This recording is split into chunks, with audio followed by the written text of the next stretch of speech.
다음 사건은요. 왜 요즘 이런 일들이 계속 벌어지고 있는지 모르겠는데 폭발물 협박 사건입니다. 영상을 좀 먼저 보겠습니다.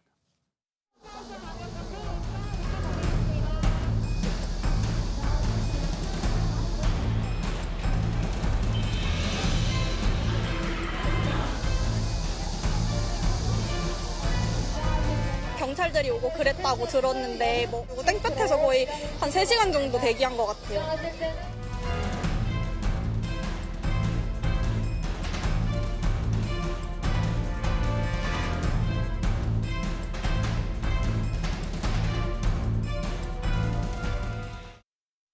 지난주에는 서울이 많았고 오늘은 광주였는데 광주 어디에다가 이걸 설치했다, 폭발물을 설치했다고 얘기가 바로 나왔습니다. 광주 서구의 롯데백화점에 또 폭발물을 백화점이요? 설치하겠다라는 예. 신고였습니다. 그런데 사실 이 서구에는 롯데백화점이 없고요. 서구에는 신세계백화점, 동구에는 롯데백화점이 있었거든요. 아. 그래서 경찰은 혹시 모를 상황에 대비하기 위해서 두 백화점 모두의 경찰 특공대를 보내서 폭발물 수색 작업을 진행을 했습니다. 예. 다행히 백화점이 열리기 전 시간이었기 때문에 일반 고객은 없는 상태였고요. 그렇게 오전에는 수색을 해봤더니 폭발물이 없는 것으로 결론이 나서 예. 지금 두 백화점은 모두 정상 영업을 재개한 상황입니다. 이게 협박이 사람이 많이 모이는 곳에 집중되는데 방금 전에 영상을 봤던 곳이 이제 서울 콘서트장인데 여기가 아이돌 콘서트장이었다면서요? 그렇습니다. 바로 어제 있었던 일인데요. 더 보이즈라는 요즘 아주 인기를 끌고 있는 유명 아이돌의 콘서트가 열리는 현장이었습니다. 예. 그런데 이 폭발물을 설치했다는 그 내용이 꽤 구체적이었습니다.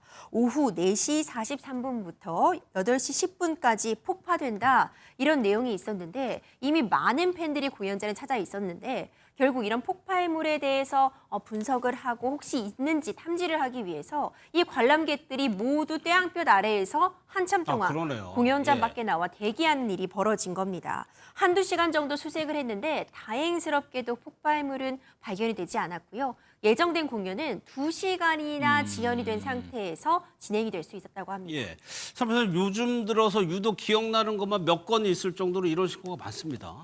네, 그렇습니다. 유독 요새 이런 협박들이 이어지고 있는 상황입니다. 일단 8월 5일 같은 경우에는 신세계백화점 본점에 폭발을 시키겠다라는 그런 협박이 시작됐었고 이틀 뒤인 7일에는 부산에 있는 한 수영장에 폭탄을 설치했다라는 협박글이 올라왔습니다. 예. 그리고 이제 다음 날인 8일 이제 경기 성남에 있는 한 게임 업체에 폭탄을 설치했다라는 협박이 있었고 어제는 또 올림픽 공원에다가 폭탄을 여러 개 설치했다라는 협박이 있었는데 오늘은 광주까지도 이런 폭발물 협박이 있었습니다.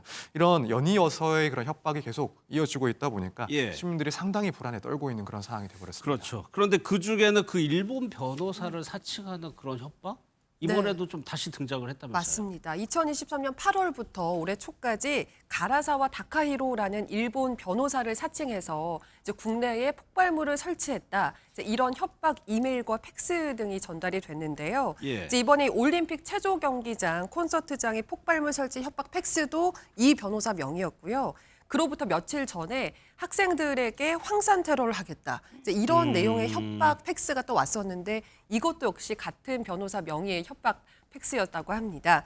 경찰이 조사를 해봤더니 예. 이 팩스 번호도 실제로 동일한 번호였던 것으로 확인이 됐습니다. 그럼 협박한 사람도 동일범이라고 봐야 되는 거예요? 일단 이 변호사 명의의 협박 메일이나 팩스가 온 게 총 44건이 되는데요. 예. 그래서 경찰은 이게 모두 동일범의 소행인지는 아직 확인할 수 없다고 밝힌 상태입니다.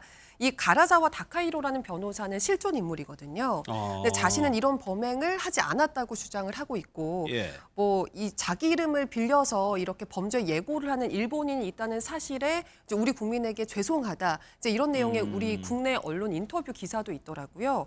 경찰은 역시 사칭 가능성이 높다고 보고 있습니다. 예. 그래서 인터폴 그리고 일본 당국과 공조해서 수사를 진행을 하고 있긴 한데요. 또 경찰은 일단 국정원과 협의를 해봤더니 협박의 실제 실행 가능성은 낮은 것으로 지금으로선 보고 있다고 합니다. 예. 하지만 이 말만으로는 좀 불안감이 해소되지 않는 건 사실입니다. 그렇죠. 그럼 임준일 변호사 이게 일반 시민 피해 당하고 공권력 낭비되고 왜 자꾸 이런 일들이 벌어지고 있을까요? 먼저 사회적인 불만의 표출로 분석이 되고 있습니다. 일단 이런 장난스러운 협박글을 남기게 되면은 많은 인력들이 내 말 한마디에 움직이는 걸 보면서 예. 대리 만족을 느끼는 그런 말도 안 되는 심리가 한 가지 요소로서 작용하고 있는 것으로 보이고요. 두 번째로 지금 모방 심리도 작용하고 있다고 보여집니다. 최근 들어서 특히 이런 부분들이 연달아 발생하는 걸 보면 관련 사건을 보고 나 역시도 이런 시도를 해봐야겠다는 모방 심리도 작용하고 있습니다. 알겠습니다.